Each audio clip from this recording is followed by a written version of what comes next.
Shanks. Some of you may wince at the mere mention of the S word. Some of you may consider it one of the most vulgar swear words in the world. But today I'm testing out something which could make that shot a thing of the past.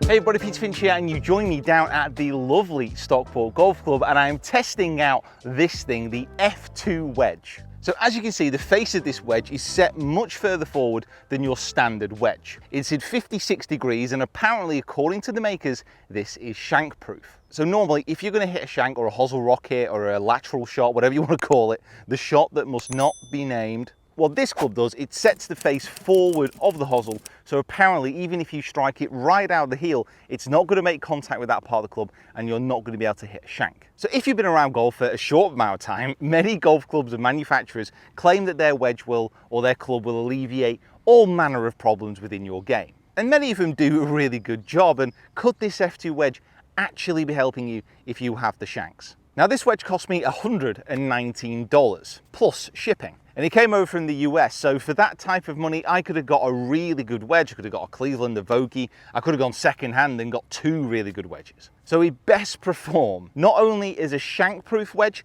but also as a good golf wedge as well. So the first thing I want to do, even before I start hitting this club, is just talk you through what the website actually claims, because this is very much a buy online club. I don't think you're going to find this in any stores.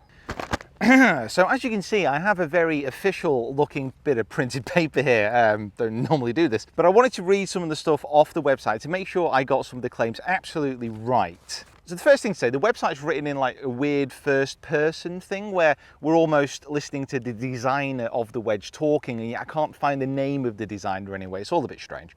Anyway, here's what it says. It all started when I noticed that so many golfers were struggling with their wedges, and frankly, they were paying for lessons they didn't need. Mistakenly, they believed that if they could just fix their swing, their game would magically get better. By the way, as a coach, this type of advertising on the website is just disgusting. It's pretty shameless, it's crass, and it's just completely misleading. If I didn't want to test this wedge just on its own merits, I would not buy it simply because of what's on this website. Every manufacturer claims to have the best product. There's no doubt about that, but what is written here is just... Anyway, it continues. But no matter how many lessons they took, they still hit more than their fair share of hosel rockets, fat shots, and yes, shanks. So after watching thousands of golfers and reviewing hundreds of videos, God, it finally hit me. Every golfer I watched was so close, there was just one thing keeping them from hitting the sweet spot and playing way better golf. It was that damn hosel protruding out of the front of the club face. So I got to work sketching out ideas and trying to figure out how I could engineer a new wedge design that would eliminate this shot stealing flaw. And basically the rest of the wedge is just a cacophony of claims and counterclaims about how this wedge is literally going to cure every problem your golf game has. It stops short of claiming to cure world hunger, but only just. Now we're going to judge this wedge very much on its own merits. However, I've got one of my wedges here, and I wanted to show you some reasons why you might be shanking it in the first place, so you don't have to make this purchase. It's a little public service announcement by the channel. So what I'll do is I'll explain why you might be shanking it on a full shot and on a chip shot as well. And please work with the golf and get some more of those worthless lessons. Now most people will hit a shank by coming in steep. Now what we mean by that is in transition, coming into the ball, the club gets very steep like this, very upright, so it's an over the top movement. The hands start to move down, and then presented to the club first is the heel. The much less common thing to do is actually move into the ball with too shallow a club and then shove the hands outwards like this, but that is the less common of the two factors that would cause you to shank on a full shot. So again, work with your coach to figure out which one it is, but if you are getting a little bit steep, if you are making this type of movement, one of the main causes is actually a bit of early extension. So the hips moving towards the ball, forcing the hands outwards, and then presenting a high handle like this, shoving the hosel towards the ball. So a good thing that you can do is just try and practice returning the shaft to the same angle as it was at address. So if I'm set up like this, I want to get the shaft returning to pretty much that same angle at the point of impact and then moving around the body. Now, if I early extend, if my hips move towards the ball, that's going to make the passage of my hands quite difficult, and that's why they're going to lift up and out. So a nice little drill you can use is if you get set up like so, just getting your posture, just put the club across your hips and just practice turning into the right heel, moving through, turning into the left heel, and trying to feel like that left hip is a long way behind you. And you can see here how I've maintained my posture back, coming through, and then through impact as well. So just have a couple of those drills, just trying to get the sensation that you're moving from heel to impact to heel, allowing those hips to move out of the way, and then just try and replicate. Allow those hands to move around the body. Oh, I didn't shank it. Actually, that looks really good. Oh, stop it. If you are someone who shanks it, actually chipping is one of the key areas where this tends to come out. And most people, again, follow a very common theme. So they'll get themselves set up. The hands will move outwards, so they'll become a little bit more disconnected from the body. The club face will roll open, and then as they return to impact, they present the heel and the open face and then hit that little lateral shot. I mean, I've seen people literally go around the green 360 degrees when they've got the shanks on their chips. Now, a quick way to try and remedy this and to fix this is to try and make sure the club face is more square or even a little bit on the closed side moving back. Because if you come into impact with a really shut face, it's actually hard to hit a shank. Now, I don't want you just pulling your chip shots miles left, but just something to bear in mind. The stronger club face usually helps alleviate a little bit more of a shank, and open club face does not. So when you get yourself set up, normal chipping setup, give yourself that room or the rest of it. Again, you want the hands to be passing around the body, but just take the club away, and at this position here, try and make sure the club is in front of the hands or even slightly outside. We don't want them in, and the hands are a little bit closer to the body. So the hands stay connected and the club either sits in front of the hands or just slightly outside. Also notice the club face angle here, how it matches my spine angle. This is in a square position. Now as I turn the body through, all I want to be doing is trying to match. So the hands are more around the body, the club's almost pointing at the target, and again that leading edge is matching the spine. And if you can do that, it's a lot easier to actually move that club around. Do it, do it, do it. Oh man, I love it when a demo just comes off. I have one more. If you can do that, it makes the presentation of that heel at the point of impact a lot less likely. Wow, spin. Oh, yeah, I should listen to my own advice. So this wedge is 56 degree, and my first impressions are, yes, it looks unusual, but it actually doesn't look ugly. It just looks strange. They've actually managed to engineer this in a way that it's not completely unpleasant to look down on. And the wave pattern on the face, I'm not sure actually how much extra spin this is going to impart, if any, but it looks quite cool. The big flowing toe, it makes it look quite liquid at address. Maybe that's why they put the waves on there, but yeah, I don't mind the way it looks. I think it is just strange. It could look weirder, definitely. So the first shots I'm going to be hitting with this 56 degree F2 Wave Series dual bounce sole shankless wedge. That is quite the mouthful. Now what I'm going to be doing with these little chips and pitches, I'm going to be trying to hit some normal shots, so as I would normally approach my technique, but then I'm really going to try and focus on getting some out of the heel as well, because the face is set forward, but it still looks a little bit shankable to me.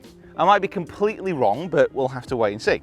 So just a basic little chip here to begin with. Yeah, behind the ball, it does look strange, it does look unusual. There is a definite kind of disparity between this and what I'm normally used to actually looking down on. Ball position is just back in the stance a little bit. Not the best start. You know what? I feel a little bit tentative. I feel like the leading edge of the club is going to start like diving into the ground, and there's going to be a real problem actually getting through the turf. Maybe I just need to commit to it a little bit more.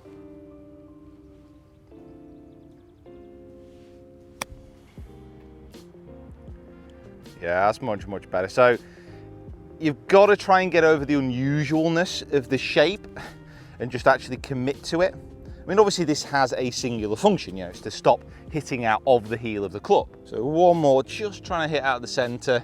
Standard chip for me, a little bit back in the stance. Just turning the body back and through. Now that was a good strike. Ooh. Well, as far as consistency goes, those three, I'm not going to be winning any awards there, am I? Right, okay, so let's have a couple more. Just trying to find a little bit more of the heel of the club here. So I'm going to address it out of the heel and really try and hit it out of the heel of the club as well.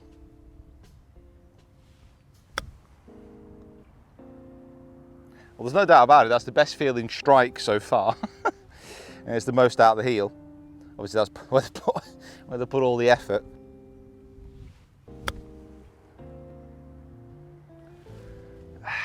Now obviously the wedge is one thing, but the disparity in the dispersion there is terrible. In all fairness to this probably has less to do with the wedge and more the way I'm actually seeing it, the way that it looks. So I'm going to go to the other side of the green and have some more chips that side. So around to the opposite side of the green here. Yeah, just commit to how strange it looks. It's a 56 degree, play it as a 56 degree. Okay. A little bit more committed on that shot. The backspin actually seems fairly good. I mean, with these Pix balls, you can actually see the revolutions on the ball as it takes off. It's pretty cool. We'll send that one in a little bit lower. Okay, one more. You know, feel-wise, it's actually quite soft.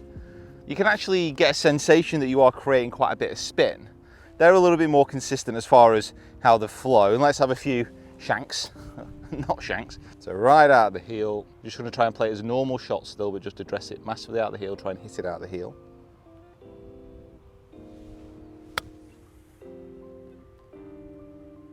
Wow. I'll have to review it on the camera to make sure I'm not, you know, returning it to the center of the club face, that I'm not automatically trying to adapt myself, which can happen. So out of the heel, come on. That's good, that, I gotta be honest. Now I don't know if this is just one of those design features, but it definitely feels better out the heel than it does more towards the toe in the center of the face. Now, one of the big claims about this wedge on the website is just how amazing it is out of bunkers. And when I lay this down, when I lay this open like I normally would play a bunker shot, the leading edge just juts out so much. It feels like if I wasn't confident in my bunker play generally, I would be very scared about knifing this club.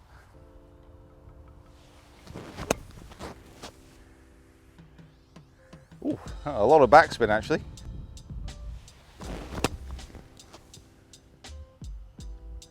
I'll tell you what, it's coming out loads of spin. I'm actually struggling to get it to the hole. It's a 56 degree wedge, so it should have a little bit more release than I'm actually seeing here, but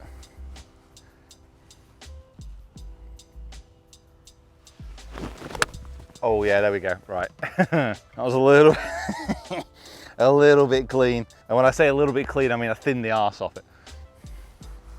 All right, come on.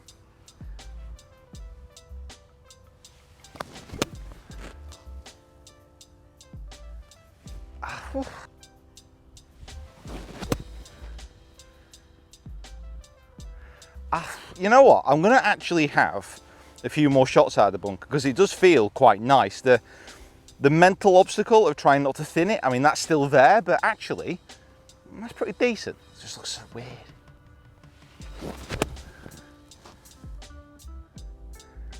I finally managed to get it up past the hole on that one. This is harder. You'd be amazed to know. And now I'm getting it past the hole.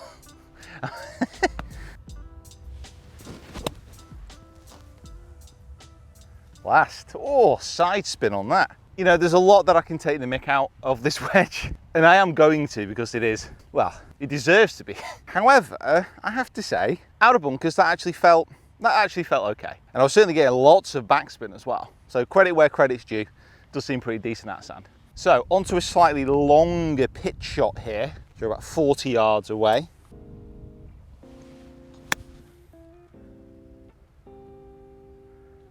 I see, I tell you what, that is spinning a lot. The wear on the face, however, is apparent like straight away. So I've only hit, what, how many shots here? You know, pitches and some of those bunker shots, you can see the wear on the face already starting to appear. So I don't think this is going to be the most durable wedge. It spins a lot there.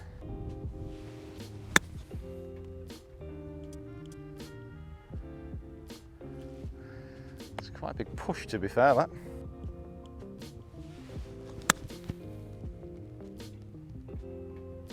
Go in. Go in. Oh, well, fair play again. One of the big issues is it's just such a departure away from what I'm used to seeing, and to then commit to play a similar shot and to swing as I normally would do, it just seems to be more of a mental block than anything.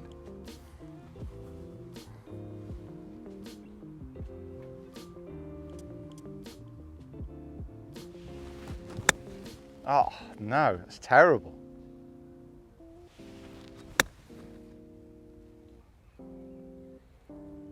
It's just coming out. This is partially me not quite being used to the club, not quite being comfortable with what's going on. However, the inconsistency in the flight and the inconsistency in some of the spins, I can't truthfully turn around and say that I don't think a little bit of this is the wedge. So more of a fuller swing required here at about 70 yards. Just play your normal 56-degree shot from here.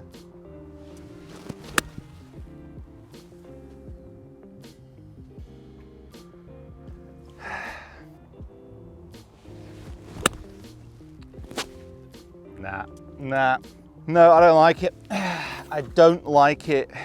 I don't like it. I don't like it as a pitching club or a chipping club. Out of the bunker, I actually saw some of the benefits there. It just seems to be coming out so inconsistent.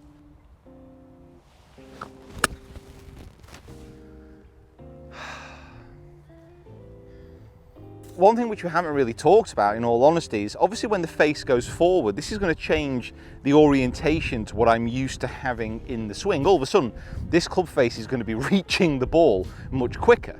And I can't seem to adapt to that just yet. I mean, if I had it for a longer period of time, potentially. So let me aim slightly further left. It's crap. It's crap. Right, one more. I'll try and hit this one out of the heel.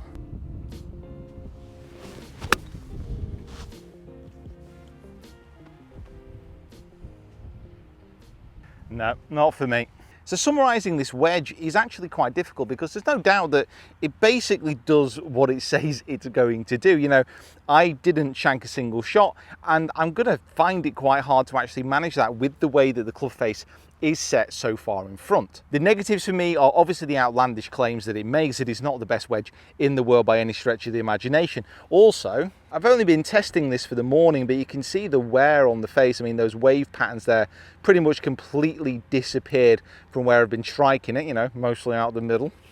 Humble brag. But the way that it looks behind the ball for me is just a little bit too alien. You know, I just couldn't quite get used to it. The spin was okay, there's no doubt about that. The feeling was all right, but the control around the greens for me, certainly on the short pitches, was not good. Especially when you compare it to the Vokeys, which obviously pride themselves on having the ability to control trajectory, to control spin, you know, that being their main selling point, and me really enjoying using those clubs. For me, this is a million miles away from that. So I would say that if you are really struggling with the shanks, like you literally have tried everything, your brain is in complete meltdown, there's no way through it for you, then this potentially could be an option. But I would say if you hit a couple out of the heel and you know you can get coaching and you want to improve your swinging, your technique overall, because that's the other thing to say about this. This isn't going to fix anything in your technique. This is just going to stop you healing it. So unless you're going to get a full set of clubs like this, then you're going to have to work on your technique. There's no easy shortcuts in golf. It's a tough game, and hitting a shank is a bad experience for many golfers. But unlike the people at F2, I have a higher regard for your ability. I believe that if you want to, you can improve and you can change your game to get rid of these shanks. Maybe I'm an eternal optimist, but that's just the way I feel. Okay, just want to say a massive, massive thank you for watching. Look at this tee, by the way, here at Stockport. How beautifully lined is that? Absolutely loving it up here in the morning. Hopefully you enjoyed the video. If you did so, please hit that like button, smash that subscribe button as well. It's great to have you on board in this community where we test clubs, we give advice, and we just try and have a good time. I mean, that's what golf is all about after all. As always, get down to those comments, let me know what you think, and we'll see you down here next time.